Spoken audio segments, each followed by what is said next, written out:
Depuis le voyage d'Ener sur la Lune, de nombreuses analyses ont fusé de partout. Et même aujourd'hui, nous essayons toujours de comprendre que peuvent bien signifier les stèles présentes sur la Lune. En l'analysant pour ma part, j'ai pu découvrir que de nombreux liens renvoyant à Im sur la Lune étaient présents. Et c'est pour ça qu'aujourd'hui, vous regardez cette vidéo.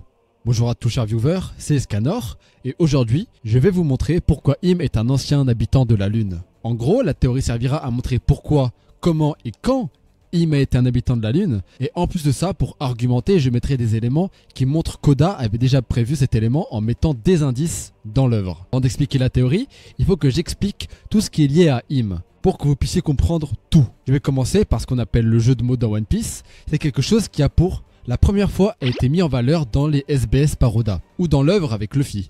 Par exemple, on va retrouver de nombreuses fois Luffy avec des vêtements portant le chiffre 56, et ce n'est pas là au hasard vu que 56 en japonais peut se lire Gomu. On a la même chose avec Im, car son nom en japonais c'est Imu, et il forme le chiffre 1 et 6, qui peut alors former le chiffre 16. Et ce chiffre, on le retrouvera énormément de fois dans l'œuvre, parfois de manière cachée, et parfois de manière très explicite. Il y a aussi le fait qu'Im est lié à Bouddha par rapport au fait que les symboles japonais utilisés pour Im et Bouddha sont exactement les mêmes en japonais. Et ça, vous pouvez le vérifier. Vous allez sur le wiki de Im, vous cherchez le symbole de Bouddha en japonais et vous allez direct comprendre. Il y a bien sûr d'autres liens pour tout solidifier, mais vous comprendrez quand je donnerai les éléments par la suite. Pour pouvoir mieux comprendre comment Im peut être un ancien habitant de la Lune, il faut directement voir s'il y a des éléments qui pourraient les confirmer sur la Lune. Et pour ça, j'avais décidé de relire les mini-aventures d'Ener dans le manga, pour pouvoir voir s'il y a des indices. Voici donc ce que j'ai trouvé. On va retrouver une sorte de forme avec plein de spirales autour.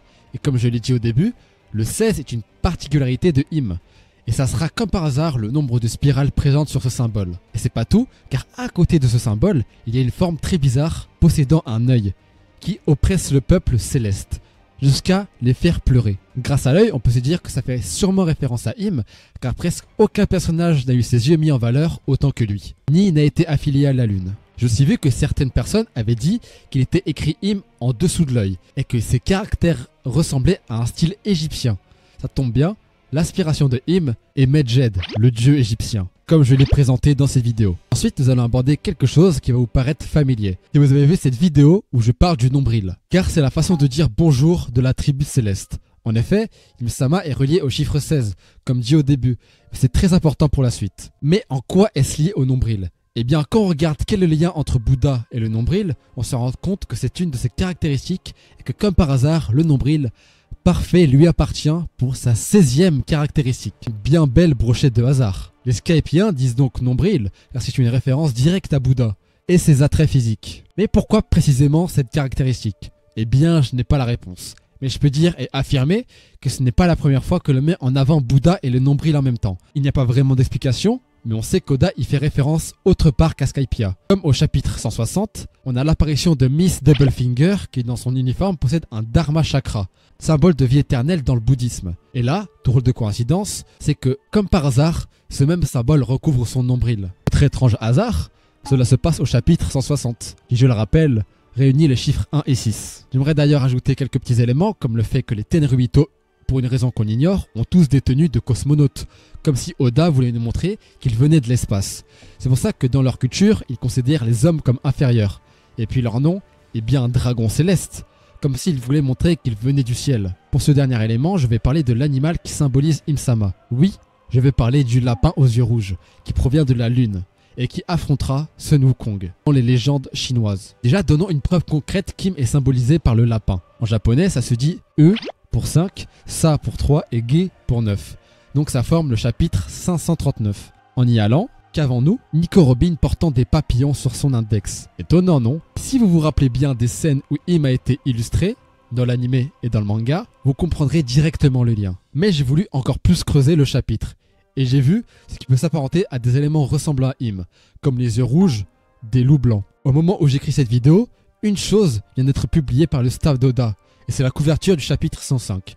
On a là un joli parallèle au tome 25, qui est le tome où les 4 nouveaux empereurs ont été affichés pour la première fois en même temps. Mais ce n'est pas tout. Dans les réseaux que l'on ignore, il y a une chèvre au centre, une chèvre appartenant à Sengoku et mangeant du papier.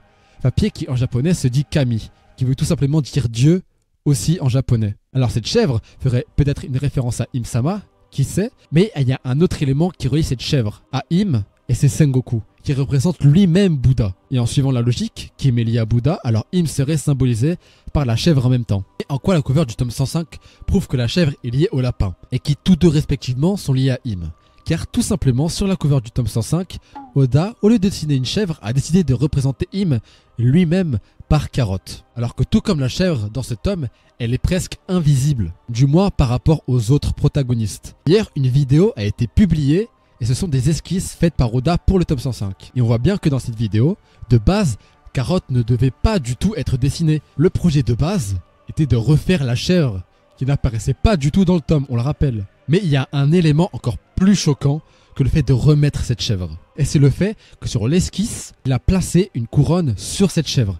Étonnant, non? Une couronne posée sur la tête d'une chèvre, censée représenter Im. Mais il y a un élément précis qui relie Im au lapin dans One Piece. Et c'est cette cover, où on voit Dalton à Drum, accompagné du lapin, portant comme par hasard le chiffre 16. Et vous le savez à quel point Im est relié au chiffre 16. En prenant ça en compte, ces lapins qui pleurent à chaque référence du siècle oublié semble tout de suite beaucoup plus suspect. Merci à tous d'avoir suivi cette vidéo, j'espère qu'elle vous aura plu. N'hésitez pas à liker, commenter, partager sur vos serveurs Discord ou à vos potes qui veulent en savoir plus sur One Piece. N'hésitez pas à me le dire dans les commentaires si j'ai réussi à vous apprendre des choses sur One Piece. D'ici la prochaine vidéo, portez-vous bien. C'était Scanor, au revoir.